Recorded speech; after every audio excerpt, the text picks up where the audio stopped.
Okay, so a brief talk about model comparison frameworks. This is an introduction. We're not going to delve too deeply into any of the things that I have to show you here. This is more of an overview of what's out there and what kind of studies you might do with one of these frameworks. If you have any questions, like Bastian said, feel free to put them in the chat. We'll get to them either when I see them or at the end of the talk. I'll try to keep my chat window open. Right, so a little bit about me. Hi, my name is Knoben. I got my bachelor's and master's at the University of Twente in the Netherlands in civil engineering. I then moved to the University of Bristol in the UK to do a PhD, and I have, for the past 4 years now, been a postdoc and a research associate at the University of Saskatchewan in Canada.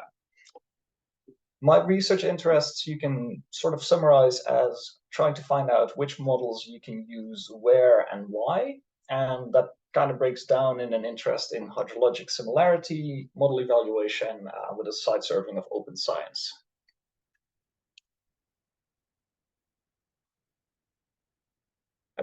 So a very brief outline of what this talk will be about.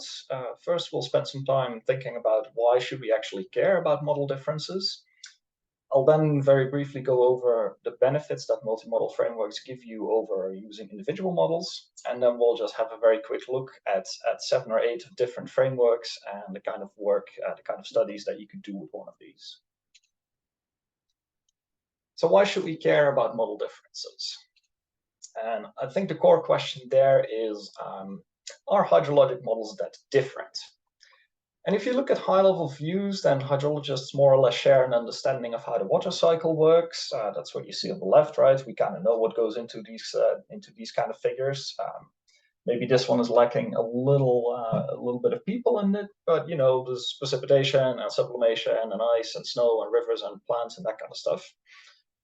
And there's also some shared understanding of how the water cycle as a large-scale thing translates into the plot and the catchment scale, and that's what you would see on the right here. This is a schematic from a paper that describes the SUMMA model, and it essentially just shows how SUMMA treats a catchment. It has a few different states. So there's the canopy airspace, there's a snowpack, and there's soil. And then these arrows are different fluxes of energy and mass that move through that domain.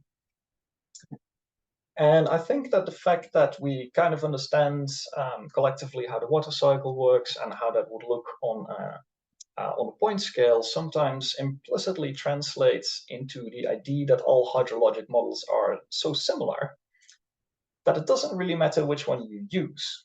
And you see that quite often in papers and technical reports where the justification for model selection is something like this model has been used in other studies or before, or this is a proven model. And that implicitly is supposed to mean because somebody else has used this somewhere else for something else before, it's probably fine that we use it for this other thing here and now. So if we go back to that question, are hydrologic models that different? Even though we often implicitly say, no, it's fine, you can use whatever. I think that actually, yes, they are that different. Because hydrologists may share a certain perceptual model about how catchments function. But in practice, what we find in models is not that view. What we find in models is what the model creator thought was important for what they were working on at the time they were building the model. And this leads to quite a lot of choices in the way that models are designed that may make sense for whatever the model creator is working on, but those choices typically don't generalize very well to other locations or other time periods. Now, here's a pretty straightforward example from a recent publication. This is a paper that we wrote to help hydrologists teach model structure uncertainty in the classroom. And what we did there is we selected quite purposely 2 different models. You see them at the top here, and 2 different catchments out of the CAMELS US database for the very specific lessons that you can get from a pairwise comparison of these things here. So these models that we selected are pretty simple, right? They have a single model state, a single storage, a single ODE, which is a measure of groundwater or water storage in the soil column. Precipitation goes into both, some sort of evaporation comes out, they have a surface runoff component, and they have some subsurface flow. Both of these have 4 parameters that can be calibrated. So at first glance, these things are about as similar as conceptual models can be. The catchments that we selected are hydroclimatically quite different. So what we have on the left here is the raging river in Washington. So that's on the west coast of the US. And this is a very wet catchment. This is almost throughout the entire year energy limited. It's heavily forested, it's quite steep, and there is no snow.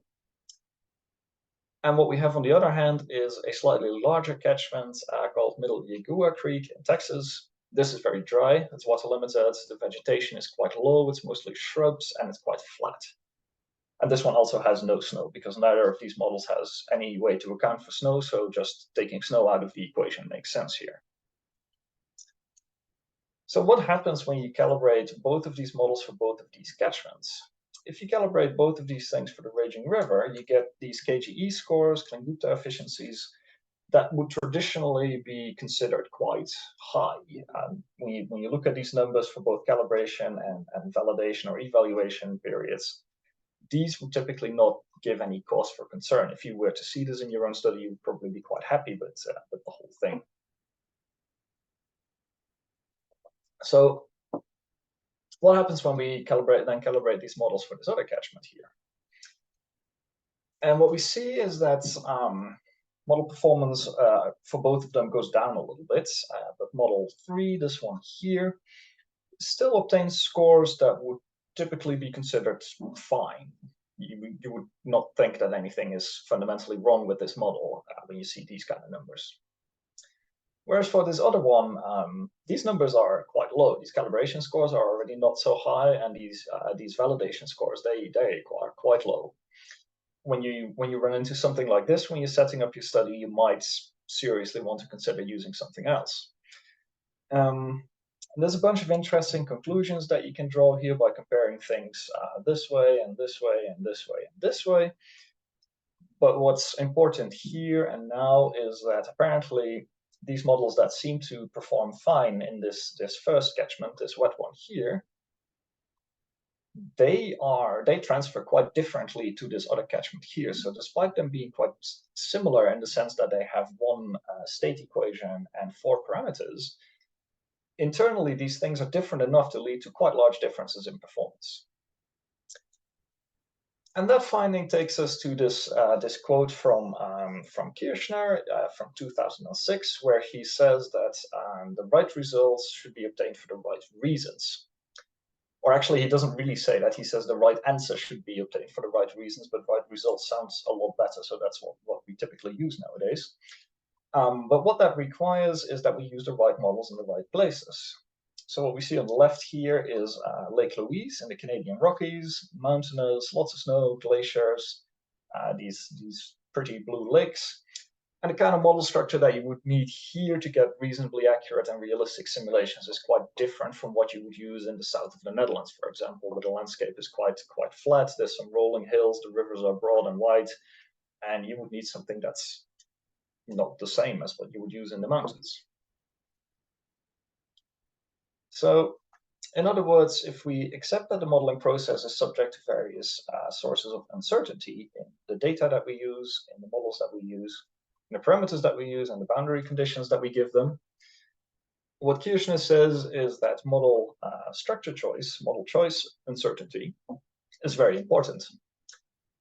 However, he wrote that nearly 20 years ago, and so far we still see a lot of this model has been used before, so we can use it for this other thing now. So to emphasize this further, I have 2 more examples that I think are quite telling in explaining why we should really think a little bit about the model that we use. And these examples, they cover predictions about the future and management decisions. So first, what we're looking at here is a paper by Lieke Melsen and colleagues from a couple of years ago, where they essentially ask 3 different models, FIC, Sacramento, and HBV, a reasonably simple question. Given various climate projections, will we have more or less water in the future? Does the mean annual flow in all of these catchments across the US, does that go up or does that go down?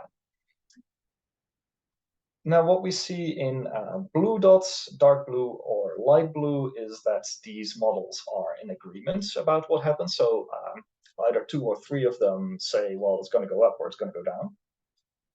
And when it's 2, then one of them was considered too poor in performance to be even used. So the models that are good enough, they agree when it's in blue. In red, it's the opposite. Either 2 or 3 models are considered good enough for current time periods that they can be used for projections into the future, and these models do not agree. And keep in mind that this should be a really simple question, right? On an annual basis, will we have a bit more or a bit less water? And these models just cannot agree on what's going to happen there, and that depends on the structure that they use, right? And this is not just an academic exercise either. There's some real practical impacts of this model structure uncertainty. So what we're looking at here is a picture from the Donnelly River in Australia. And a couple of years ago in 2019, there was a plan to dam part of this catchment to provide more water for irrigation. This was highly controversial. Local communities didn't agree, and people who have the authority to speak about such things were not convinced that this was a good idea. And what this controversy centered around was the modeling approach that they used to base the decision for building this dam on. And in particular, the question was, is this model good enough to predict the future in this catchment? And this got so controversial that at some point they got an independent entity, CSIRO, to review the modeling approach that was the basis of this dam building decision. And CSIRO released a report in 21, and they judged the modeling approach to be inadequate. And in 2022, this project got cancelled. And what CSIRO said is model construction and calibration is a challenging task. It's fair enough. The challenge increases when data is limited and multi-million-dollar developments hinge on the outcome. So we're talking about a plan that involved 70 million Australian dollars. So this is not nothing, right? And then CSIRO carries on, and they say many tried and true methods that hydrologists have become comfortable with are not appropriate and can lead to erroneous predictions. And in particular, this tried and true modeling approach here was judged unable to deal with non-stationary conditions, as in the impacts of climate change. And that's exactly why they were building this dam. So what the review concludes is, in its present format, the model cannot be considered fit for purpose. And in particular, one of the problems they identified with this model was that it had no realistic representation of the groundwater situation in the catchment, and that's why it was judged inadequate. And I think this is a really clear real-world example about why model structures matter. This is a lot of money, right, to get it wrong. So if we do have so many examples about model structure mattering, why do we choose models if not for the fitness for purpose that we want to use them for? And there's this paper from a couple of years ago by Nans Adar and again by de Camelsa, and they have an interesting insight in that they found out that in scientific studies, if you know the affiliation of the first author on a paper, you can, with a reasonable degree of accuracy, predict which model that study uses. And what that indicates is that model choice is not necessarily driven by fitness for purpose, but by the institute where the author works. And now I've heard some critiques of the methods used in this study, which, fair enough. But based on some personal empirical evidence, convenience does seem to play a non-zero role in model selection. And I think there's various reasons for that. First, when you start out a study, you may be doing some exploratory work, so you may not actually know what your purpose is. Or maybe you do know, but you don't really know how you can quantify fitness for purpose for whatever you're working on.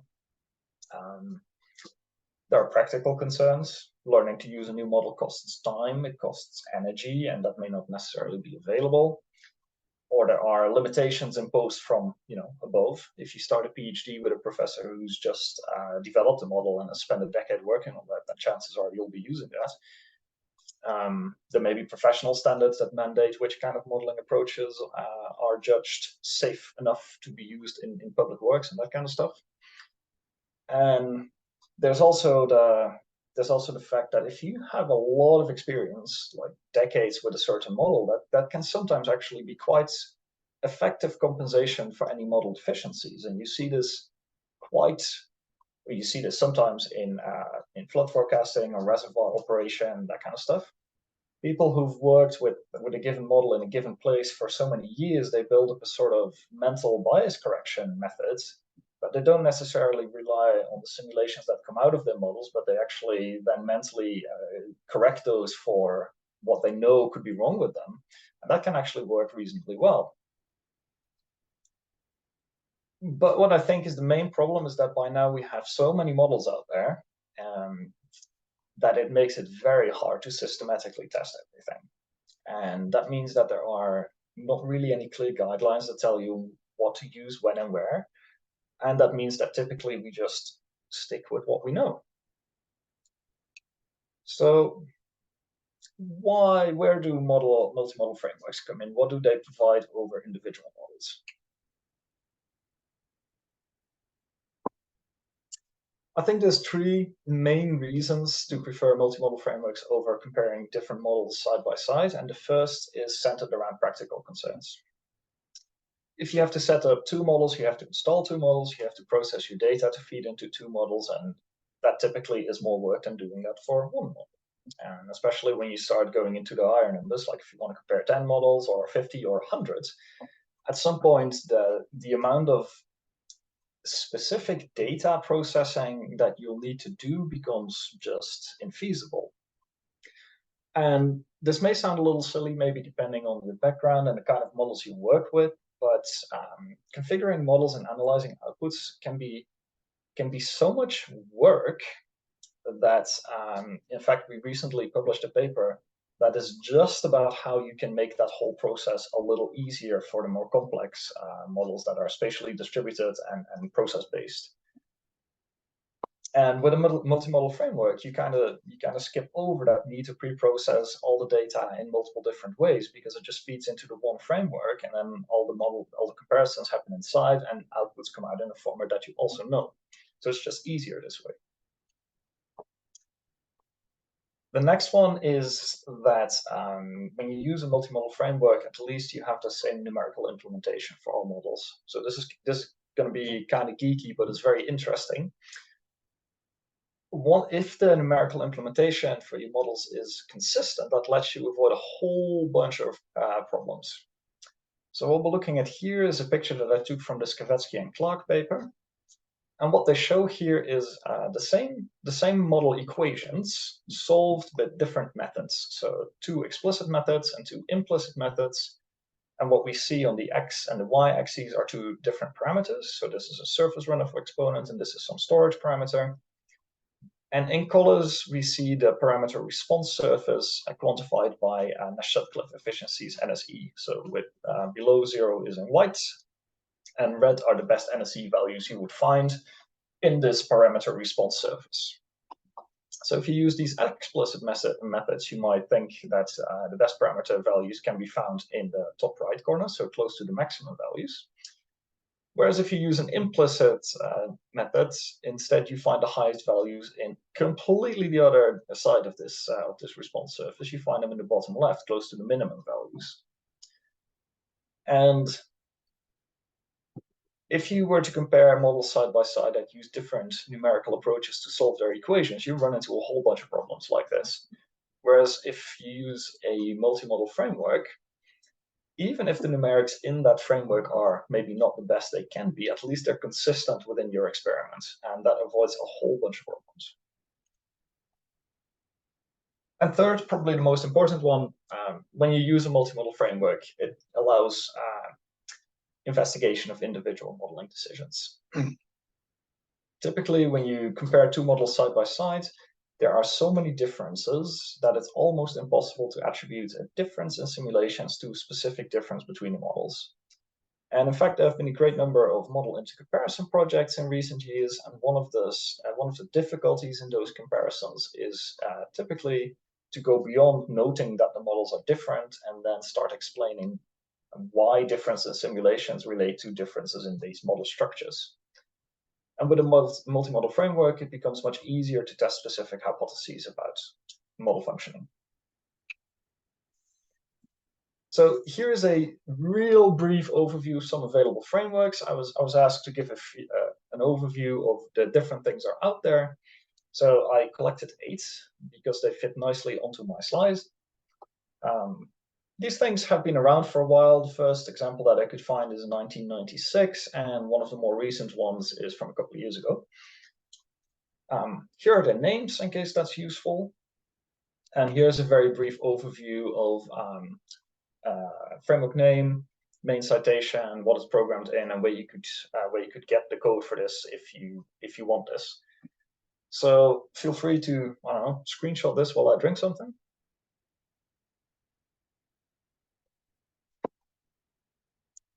And we'll dive a bit deeper into these different frameworks on the next few slides, but obviously for time reasons, we cannot go very deeply into any of these. So what I'll do is I'll briefly describe one framework and then show an example application of that framework that hopefully may give you some idea of what you can use these things for in a more practical context.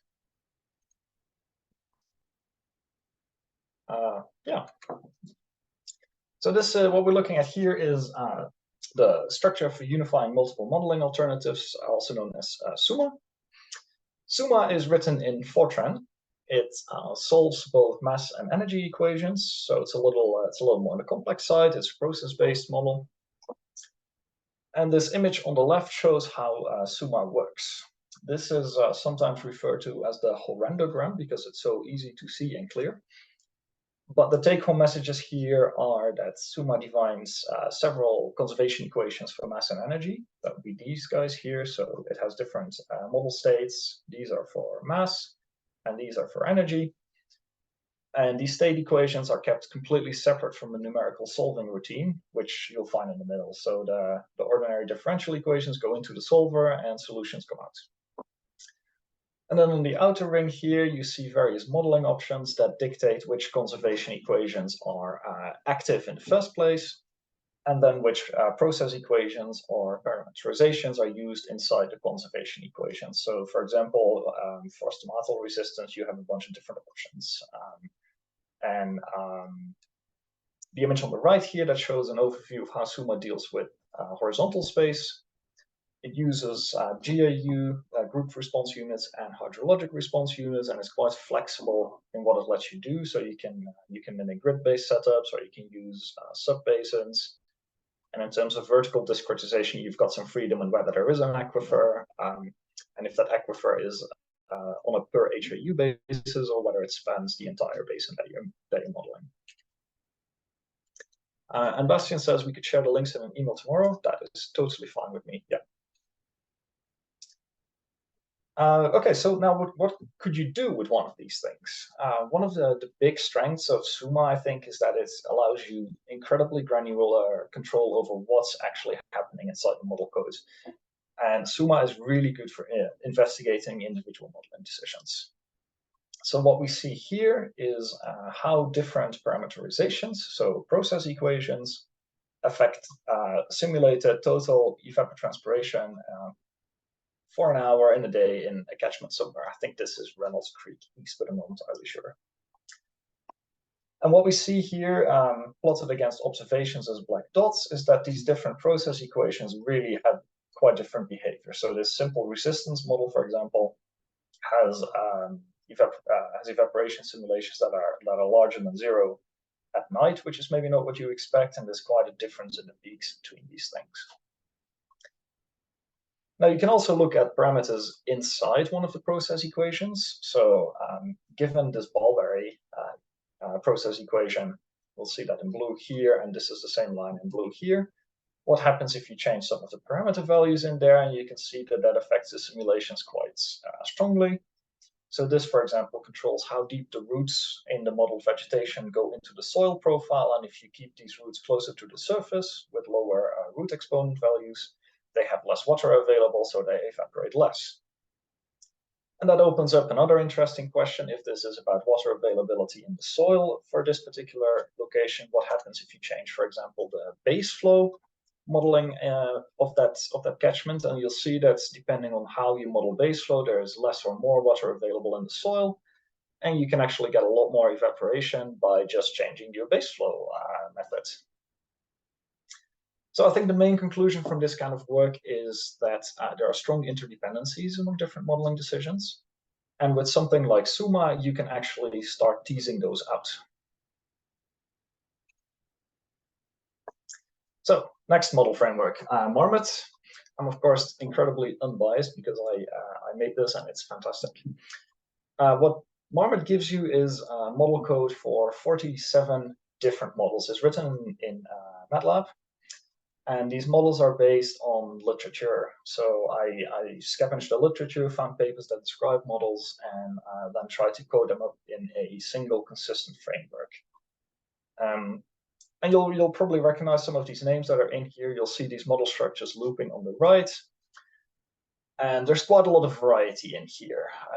These models range from 1 to 8 different stores. They have between 1 and 23 parameters. And this whole toolbox comes with a lot of documentation and some workflow examples that will help you get started quite quickly.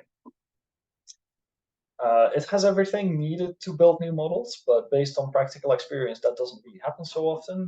Ever since I published the toolbox, we've only added one model. And what people typically do is either use it as reference material through the documentation or just use the models as is. We recently published version 2 of this, and it's faster, the code is cleaner, and it has some nice extra functionality in terms of built-in calibration tools. Now, what can you do with something like this? When I built MARRMoT, I wanted to test some general hypotheses about model behavior. And for this work, what we did, we calibrated 40 plus models for streamflow simulation in some 500 catchments. And this is one of the strengths of these kind of frameworks. If we had to do that with 40 individual models, that would be completely infeasible. But the fact that everything is internally consistent within the multimodal framework makes this a lot easier. Now, one of the things that we wanted to test is that the common statement that if models have more free parameters, they will be overfitted more easily. So you'll more easily calibrate them into a state where they replicate noise in your calibration data rather than signals. Now, if that's true, then we would see lower calibration scores for models with fewer parameters. So 1 parameter, 4 parameters, and up to 15 parameters. So you would expect a line that goes a little like this.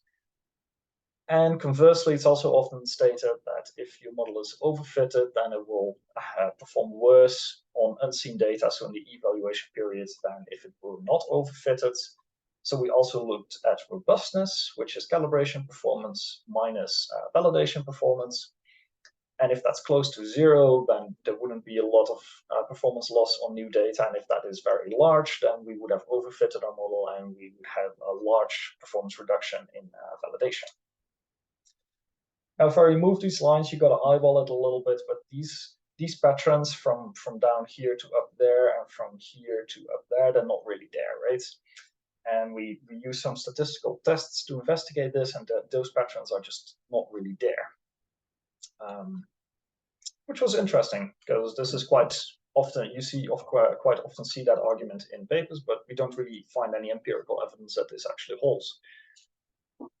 One of the other things that we investigated is the statement that arid basins are harder to model than wet basins. So if we look at maximum model performance on unseen data across space, so this is a slightly warped projection of the US, we see the lowest KGE scores in the middle here, and that's where the drier basins are. So if you plot aridity here versus maximum model score here and draw a line through it, you could say yes.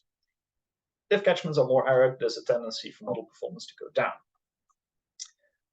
However, what this does is it compares model performance against a mean annual flow benchmark. So this compares model performance against KGE scores that are equivalent to NSE is 0. And if you shift that baseline a little bit, then this picture changes quite dramatically. what we do here is we compare model performance to a seasonal benchmark. So essentially, we're asking the question: can these models predict departures from the seasonal cycle? And when you plot that in space, you see that regions where that's very different are actually in the mountains here. And if you plot the fraction of snowfall a catchment receives here versus this delta KGE metric, you'll see that in quite a couple of snow-dominated basins, these models are actually not able to predict departures from the seasonal cycle at all, which is a very different conclusion from the one on the left, where you would think that we struggle to predict flow in dry areas, whereas here you think we're not doing so great when there's a lot of snow on the ground. So those are some interesting conclusions, but the main takeaway here is that doing this with 45 individual models would have been crazily infeasible, whereas with a model framework, it's actually doable. On to the next one. This is the Superflex framework. Superflex is based originally on the Flex model that we see on the left here. And what Flex did, is my understanding, is it defines a sort of master modeling template that looks like so. So different stores, different fluxes, different lag functions. And you could turn things on and off in here. A couple of years later, they fine-tuned this approach by simplifying this whole process to saying, okay, a model consists of stores, of lag functions, and it has either fluxes that combine into one new flux, or it has fluxes that separate out into different ones. That's a Superflex approach, where you can pretty freely combine these elements in any way you like. And even more recently, the Superflex, which was originally written in Fortran, has been converted into Python code that also comes with some extra functionality, where you have some flexibility to define different elements as units. So this is pretty much equivalent to the Superflex approach. But you can also then combine different units into what they call nodes. So essentially, these could be different hydrologic response units within a single catchment that behave differently and combine to give you some sort of stream flow.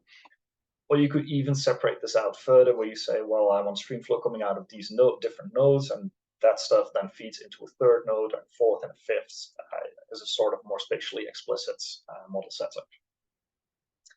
We're not going to be looking at any Superflex Pi implementations here. We're just going to stick with Superflex, though. And what the authors attempted in this particular study is stepwise model development. And I'm highlighting this here because I think this is a really neat paper.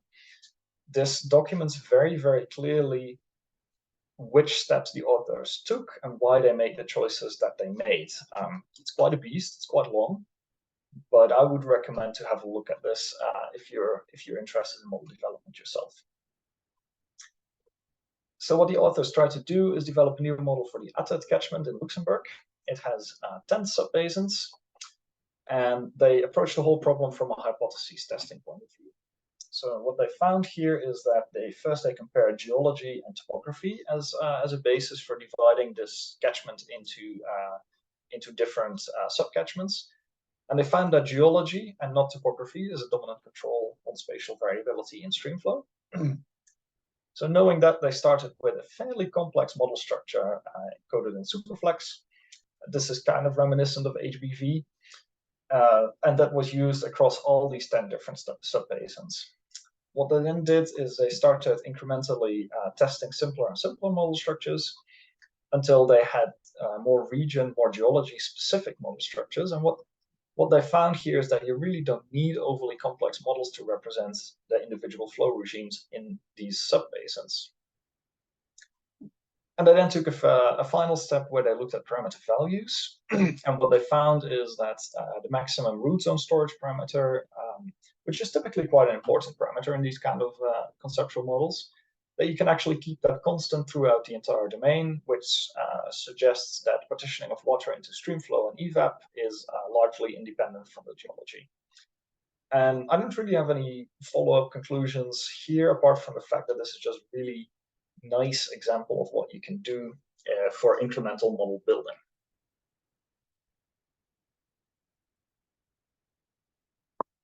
Now, this next framework is something that can be used for the reverse. This is the catchment modeling framework, CMF. I don't have a lot of personal experience with this. I know that it's written in C++, which is probably making it quite fast, and that the interactions with the model core you mainly do through Python. And one notable difference between this framework and some of the other ones here is that it actually has the capability to do solute transport, and that's not something you see very often. So one example of what they did with CMF is the kind of the reverse of what we looked at before, where they started with a very complex model structure. So this has a lot of stuff going on, right? And then they started doing one at a time sensitivity analysis of this thing, turning off certain modeling options, turning off certain fluxes, and seeing if the quality of the simulations declines. If it declines, they called the process irrelevant, and at the end of the sensitivity analysis, they removed all the irrelevant processes from the model structure, and they were left with this thing on the right. So they call that incremental model breakdown. And processes like this or study designs like this, they may help investigating which processes in a catchment can be called dominant. And this may have further applications in large domain modeling, where you start with a single big master modeling template that you can then locally simplify to investigate process importance or reduce computational calibration demands. And whereas both of these were quite people-driven, so the Superflex example uses experts' insights to build a model, whereas CMF uses manual intervention to take things out of the model structure. The next example that we'll be looking at automates this process, and it uses the Raven framework. Raven has been in development for quite a while, longer than you may suspect based on the publication date of this paper. And the authors have invested quite heavily in creating an ecosystem around the C++ core that makes up Raven. So there are extensions for Raven use in R and in Python. They have a lot of utilities out there that help with Raven modeling specifically, and have some general applications as well. And there's even a help forum. Now, when I looked at this forum recently, it wasn't super active, but I'm sure that if you need some help setting Raven up, then you can go there and get some assistance. Now, what Raven does is that it lets you run lump models or semi-distributed models or fully distributed setups as you need them. And it is internally very flexible in the sense that you can use it to mimic other models, and that's what you see on the left here. This is a diagram that shows the Raven implementation of the University of British Columbia water model, this is quite an involved model structure, right? I've looked at a bunch of these things over the past decade or so, and this has a lot of stuff going on that you wouldn't necessarily see in most other models, and Raven is apparently able to mimic that quite cleanly. One other notable thing about Raven is also that it's used in practical context quite a bit, which makes it interesting. So onto the application of Raven. The paper that I'm highlighting here introduces something called automatic model structure identification. And this method is intended to find out which process options and process equations you need for accurate streamflow simulations. And this works by defining something called a maximum model space that you see here, which is, it's a typical conceptual diagram of how a catchment might work: snow, rain, there's melted snow, ponded water, soil routines. But the interesting thing here are these little stoplight things that indicate that this process can be turned on or off. And these little dials here that indicate that there are multiple equations available for this infiltration process and for this baseflow process, for example. So what the authors did here is that they try to calibrate both the process options, the process equations, and the process parameters at the same time to figure out which processes are needed for accurate simulations. And they did this for 12 catchments from the MOPEX experiment, which we see on the right here. So automatic model structure identification is shortened to AMSI, which is in green and in blue. Calibration, validation, and compared to MOPEX calibration results in these little symbols here. And what we see is that in most of these cases, this automatic model structure calibration procedure actually doesn't perform that different from these existing 8 models that had experts looking at them and fine-tuning them for these different catchments. In some cases, it's very close to being comparable. In some cases, it's even better, and in most cases, at least, it's not markedly worse. It's never the worst out of the 8 MOPEX models, which is quite interesting, I would say. And this kind of automates this whole model building or model breakdown procedure, and that makes it possible to start applying this stuff across larger domains. And that opens up the possibility to investigate questions as for different catchments, which processes are critical to include and which can you safely ignore? To what extent can model structure calibration compensate for expert knowledge? And what sort of calibration procedures do you need for that? And experiments such as this one, they may be a way to bridge the gap between the traditional conceptual model calibration approaches, where we just calibrate parameters, and the more recent machine learning approaches, where we just leave the model structure completely open and feed data in and simulations come out. And this may be a way in between to start understanding how these machine learning approaches work.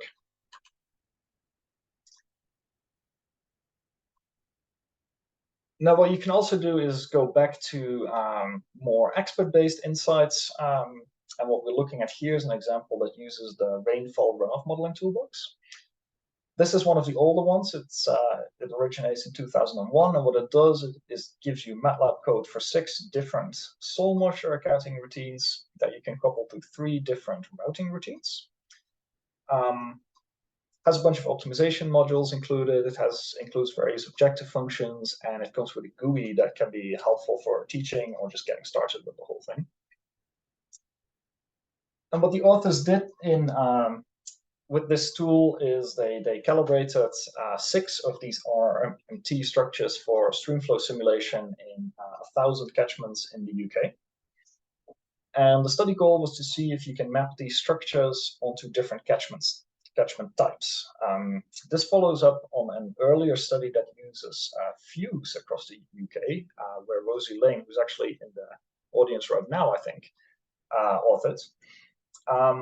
Whereas these fuse structures, they performed quite well across all of the UK, but it was quite hard for the authors to distinguish between these fuse structures.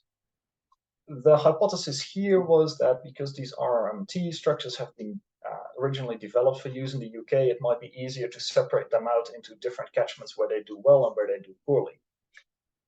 And that's what we see here. So on the x-axis, we see the base flow index, and on the y-axis, we see a relative NSE difference. So this is how well does this dark red model compare to the best model in the catchments. And what we see is that as base flow index goes up, these models start to diverge more. So this orange model and this blue one and these dark ones here, they start to perform substantially worse than the best model that you could find. They did this for a bunch of different signatures. So what we're looking at here is some measure of water deficit in a catchment, and we can see that if that's close to 0, all these models are fairly similar in the NSE scores they obtain. But if we go to either end of this spectrum, certain models start to perform a lot worse than others. And that's also summarized in these pictures on the left here. And what the authors then did was to try to define a sort of decision tree that says if you're working in a base flow dominated catchment, you could use these particular model structures. If you're working in a leaky catchment, you could use these sort of model structures. And if you're working in a base flow dominated leaky catchments, you should probably use these things here. Now, some interesting follow-up structures here, follow-up questions here is that this is all relative assessment within the RMT sample. So the question remains, are these model structures the best thing you can do in this catchment, even though they're the best within this sample?